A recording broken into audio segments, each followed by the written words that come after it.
I got introduced to the project by my brother-in-law. He's a senior in biology here on the campus, and he was wanting to do something to give back to the community, um, to the island, and try to leave it better than how he found it. And as a biologist, he was had been doing research with Dr. Bybee, and they had come up with a few ideas, and the idea that really grabbed him was this one about the dying coral reefs in Laie Bay and in Oahu in general. All around the island, the reefs are deteriorating, and a big problem that they see is that we don't know what the problem is yet, and there can be these could be problems such as the way people are farming, the new ways people are farming, or the runoffs, the runoffs from the mountain coming down and getting into the ocean, or different things. And so one of the big issues that we were working on was getting tools to then be able to do that research, which will be able to find what the problem is. And then once you know what the problem is, then it's obviously much easier to find a solution. But a big issue was that there's a lot of unknown factors, and so with doing this project and raising money to buy certain tools, then you can do that research. So the main problem here is that the reefs are dying, and as a consequence, for Hawaiians and for people here on the island, the consequences are huge. I talked to a lot of different people around the island about some of the consequences of a deteriorating reef and what that means for them and their livelihood and their ancestors and their posterity to come. It's huge. This is people's livelihood. A lot of times, Hawaiians feel a very strong connection to the ocean and to the things of the ocean, and so it's a big part of their culture to, one, to treat the land with a lot of respect. There's the idea that the land's going to give. If you treat the land well, the land will give back to you, and that same idea translates into the ocean. To give them to fish and ways of providing their own livelihood, and so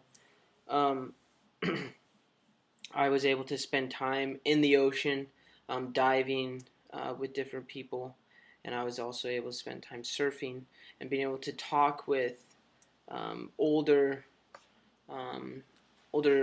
people, uncles out in the surf, especially around here in Laie, and ask them about kind of what how they see the ocean and what it means to them.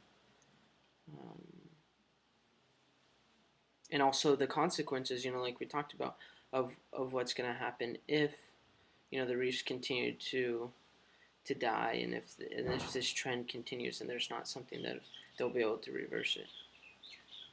So some of the issues that I saw when I was doing this research is the disconnect between science and Hawaiian culture, and the way that science sees the ocean and the organisms and the different things that are happening there, and the way that Hawaiians see the ocean, and so those two ideas are very different. And as they come together to try to solve a problem, we're solving maybe a scientific problem or through scientific ways, but on Hawaiian land, and so you have to make sure that there's open communication between Hawaiians and the scientists, and that everyone knows what's going on, and that you get the Hawaiians' input of what maybe they think is happening and maybe what they've seen or heard of in their oral traditions and things like that. Another issue that I thought about is that the outsiders coming to try and fix their zone, their fishing or surfing or where they live, on the beaches. So an outsider, a white person even, is coming to, a white scientist is coming to try and fix those problems for them. And I think that there could be some misunderstanding when the communication and those things aren't laid out on the table real clear, and that everyone's on the same page, and you have community members and scientists working together in that aspect. So,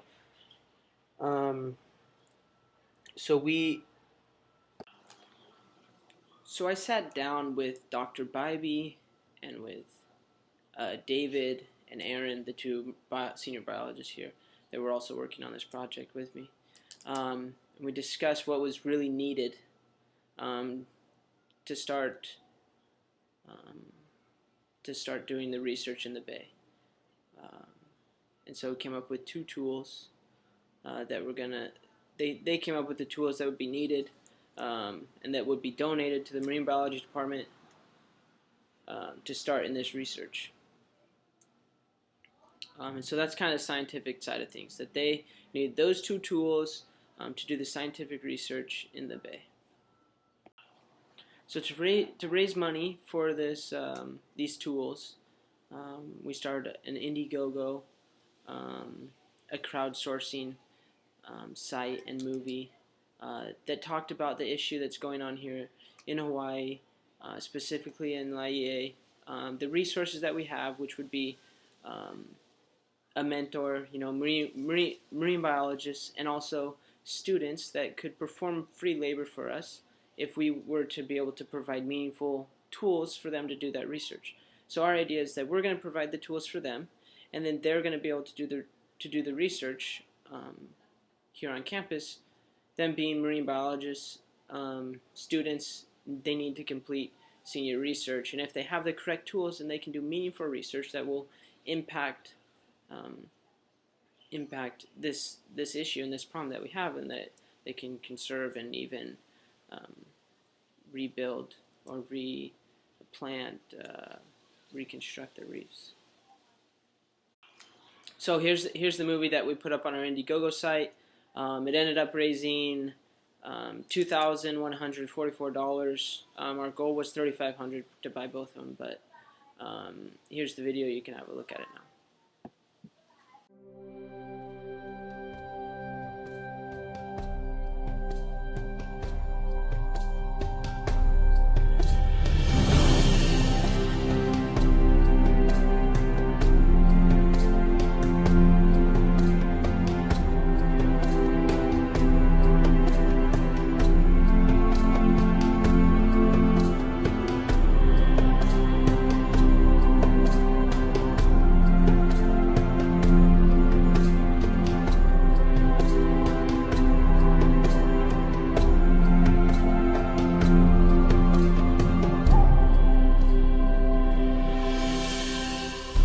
This is BYU Hawaii. Located on the northeast shore of the island of Oahu, it is one of the most international campuses in the nation, representing over 70 different countries. Also, we may be the only university in the nation located between a tropical forest mountain range and a live coral reef. Because of this, many of our biology students are engaged in conservation projects, such as protecting and restoring plants endemic to the Hawaiian Islands. However, there is one project that we can't do without your help. This is Laie Bay, the same location the famous Hukilau was performed and where fishermen say used to be brimming with fish and marine life. Unfortunately, over time, the coral reef has been dying, and there are not nearly as many fish as there once were. Hi, I'm Aaron Sanders. And I'm David Sand. We recognize the problem that's in Laie Bay, and we've come up with a solution to begin restoring its life. This plan involves two tools that are critical to achieving this goal, but are two tools that we don't have. The first tool is a sonar GPS combo unit. With this, we can make a topographical map of the bay, which will then allow us to assess the percentage of live coral that remains. The second instrument is a Van Veen grab. The grab will allow us to take necessary sediment samples that will tell us about the marine community at the bottom of the bay and the water column. The health and makeup of this marine community will give us critical information on what is happening in the bay. The cost of the Van Veen Grab and the Sonar GPS combo unit will be about $3,500. Please help fund these tools and be a part of protecting one of Oahu's historic bays.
Kind of the scientific side of this project, and so me as an anthropologist, I wanted to step in and do something that would be able to raise awareness about the issue, but also taking into consideration the cultural aspects of it.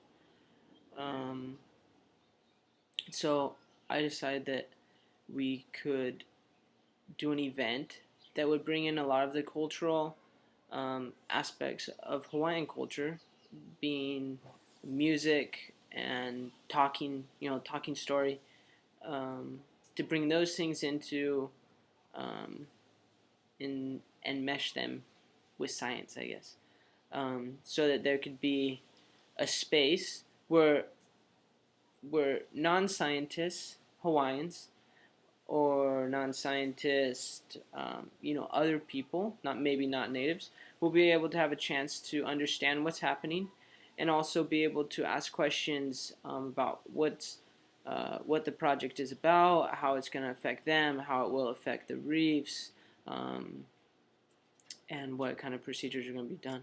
So I sat down again with the biologist. I sat down with Dr. Bybee, and we started talking about how we could make this part of the project a reality. And so we came up with a forum kind of idea where we would have a space where we could talk about the reef and what's going on, and also we would have musical performances and local businesses will get involved. And so that's what we did. We sat down and we planned this event. So I really wanted to get the whole community involved. I wanted to get the community of BYU Hawaii, and I wanted to get the outside community also involved in this effort, because I felt like it was something that a lot of people could be passionate about, and a lot of people have a strong interest in protecting what's so close to them and what's dear to them. And so the students here at BYU Hawaii love the ocean. We know that they love to spend time there, and that Laie Bay is a place where a lot of people go. And so we wanted, and also the community members, it's part of who they are. It's part of this community, and so to be able to be part of that cause, I thought that getting both sides connected would be the best way. So I went to a lot of the local businesses here in Laie and in Hauula, in Kahuku, and told them about our project, told them what we were doing, and we were able, it was amazing the support that we got from the local communities and from the local businesses. Everyone was wanting to back us, and everyone wanted to help out. We got donations from all sorts of businesses, from Seven Brothers, Country Rides and Grinds, from some other local NGOs that are also in a similar cause but wanted to back another organization or another project. we had local barbers and hairdressers. People don't. We had Wade Takoro. He's a guy that I've surfed with quite a bit. Really, really well-known shaper here on the east side of Oahu. Wade Takoro. He shapes boards for a lot of professional surfers that are doing really well in the world tour and things like that. And I sent him a copy of the video, and he wanted to donate. He ended up donating a brand new surfboard to us that we were able to auction off and make some money that way to fund for these tools. And so the community really came together on this project, and it was amazing to see that once people were aware of the problem, they were a lot more. They were really willing to help out and to do whatever they could to make this project progress. So here's a little bit of a video of what actually happened during that night.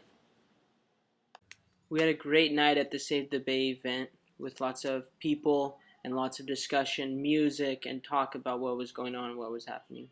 Layers, we would take scoops of that and we would take it in a lab and we would analyze what's in each layer. And you find out what compounds are there, what's living there, and that in general will tell you really what's going on. So you're not taking chunks of coral out, you're taking chunks of the sediment that's Who's really over this project? Aaron and I are kind of just building a foundation. Dr. Biden is an expert on coral reefs. He got his PhD at the University of Hawaii, and he knows a lot about what's going on. And these are the two tools he specifically chose out of thousands you could pick. And so I have full confidence in one. If they find out what's wrong, then what are they going to do after that? Or are they just going to kind of publish this is what it is, like? So that, yeah, the ultimate goal is to figure out Sometimes running a reef, you bring it back and just dies in there. We don't really know what's in the water. There could be some serious problems that we need to stop, before we start doing something that drastic. Yeah. So are you hoping?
For Save the Bay, and so we encourage you guys to have a look at how you can donate and do that on Indiegogo.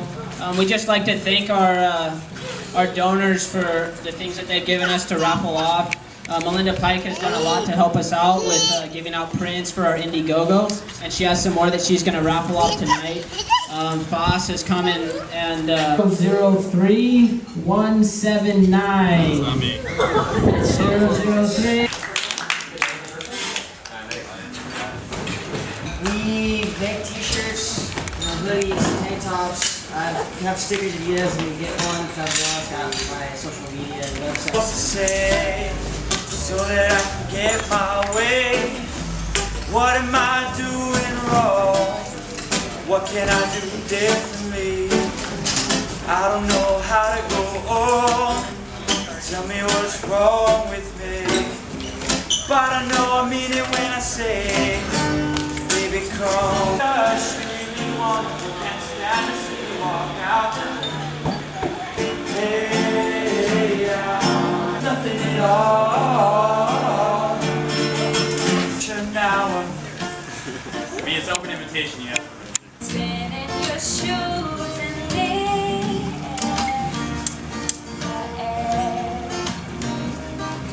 then you hold your breath and count to 9, hoping that soon somebody will find.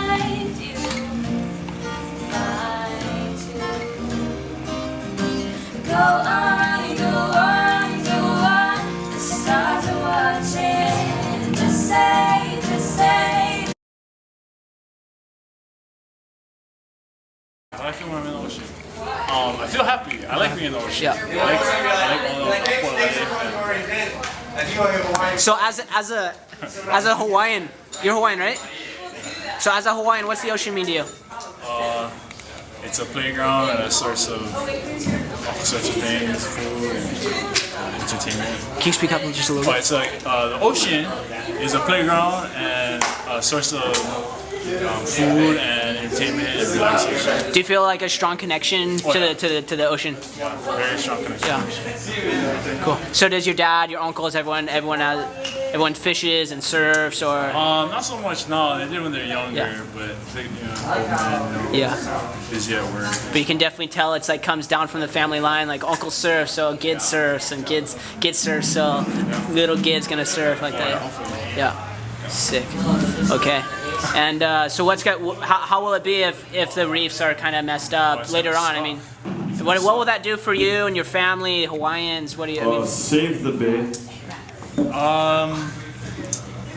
It's just gonna be like fishing will be harder, be a lot more competitive because everyone's trying to get more people want less fish. And it's just gonna kind of suck. The reef is beautiful, you know? Yeah. It's nice to see. epic. Perfect. Thanks, Gid. Okay. So how'd the event go? Tell me a little bit about it. So great. Yeah. You guys did a really good job. Yeah. A lot of vendors. Do you think you're a little motivated to do something more to contribute yourself to this problem? Oh yeah, for sure. Yeah. I feel like, and especially with coral, it's so pretty. If you don't have it, then it's sad. Tell me a little bit about the ocean. What's the ocean mean to you personally?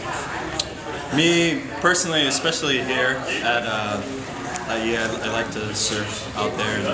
It's probably one of my favorite breaks ever, and so it's a really special place to me. I've had tons of sessions out there where I feel like it's kind of left its mark on my life, you know. So coming here to this event, I think it just helped me remember like all those moments and how special it is to me and how I should be doing something. And I believe anyone who loves the ocean should participate. And Bree, you grew up around the ocean, right? Yeah. So how do you think that has shaped your life? Having an ocean there that's been able to provide maybe for you in certain different ways? Ocean's like my therapy. Swimming in it, surfing in it. Grew up surfing, but then I went to Fiji like 2 summers ago and swimming in the coral reef, and then coming to Hawaii and being like, why isn't it the same as Fiji? And you realize that it's just dying slowly in Hawaii, so it's just sad. I want to get it to that point where it's so beautiful in Fiji, and I think we can get it to that point if we do the research. Save the day. Save the bay! Save the bay! Save the bay! Thanks, guys. My name's Morgan. I'm from Kaneohe, but I live in Laie. I'm Ikaika. I'm from Nanakuli, but I live in Kaneohe. I guess I'm kind of from Kaneohe too. Sick. Okay, so tell me about a little bit growing up with here in Hawaii. Was the ocean a big part of your life? Yeah, definitely. Always going fishing, surfing, going to the beach, cruising. Yeah, big part of my life. Yeah, same thing. Just growing up by the ocean. I mean, always lived close and always surfing and having that kind of that saltiness on your body all the time growing up. Do you think you feel a connection to the ocean and to what's going on in there? For sure. I don't think I could live anywhere where there's no ocean. I could never be landlocked. So I'm pretty connected to it and you can't live without it. I tried to live on the mainland for a little bit. It was a bad mistake, but I came back and like right now I make my living in the ocean, kind of doing stuff at the ocean, and so it just makes it that much more important to me, I think. As a Hawaiian, for you guys, for you two, or for your family, for Hawaiians in general, if things start deteriorating here on the island, if there's not as many fish, if the reefs are dying, there's a whole lot of different effects. don't know. I think for that, it's just kind of like our whole way of life kind of just crumbles. Like me and Morgan, like we both grew up eating fish from the ocean, like being in the ocean, and that's kind of what we want our kids to be able to do. So like, if there's the reefs all dead, we're not going to be able to get fish for our kids and our grandkids. We're not going to be able to surf the waves that we normally surf, which are generated by the reefs and the way they're set up. So kind of, we're barred. Yeah, I think if you think about it, surfing is like kind of like playing in the water. So maybe that's not as important as actually living off the water, like catching fish or I think if there's no fish, I mean, we could go to the store and get food, but it's not gonna be like, I don't know. You think about it, fish is like the only organic thing. Like everything is this processed food, and the fish is just natural, I think. Cool. Sick. Thanks,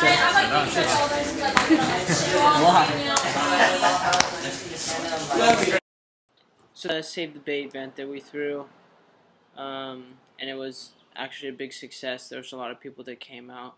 We were able to raise quite a bit of money. There were some restrictions on how exactly we could do it because of the school policies and things like that. But in the end, we did everything that we could to raise those funds to buy the tools, and it ended up to be a really great night. And a lot of people were able to come out and were able to have good discussion, and then be able to sit down and talk about things and listen to music and have a good experience that way.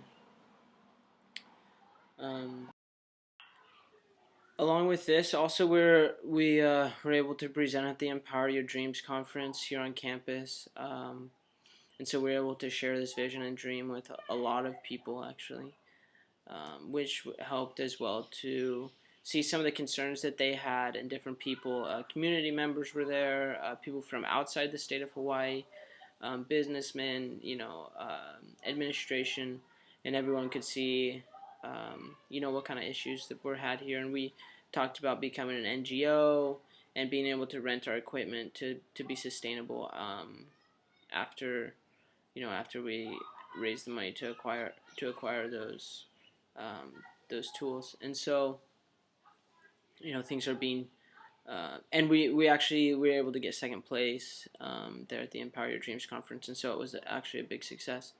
It was a great experience.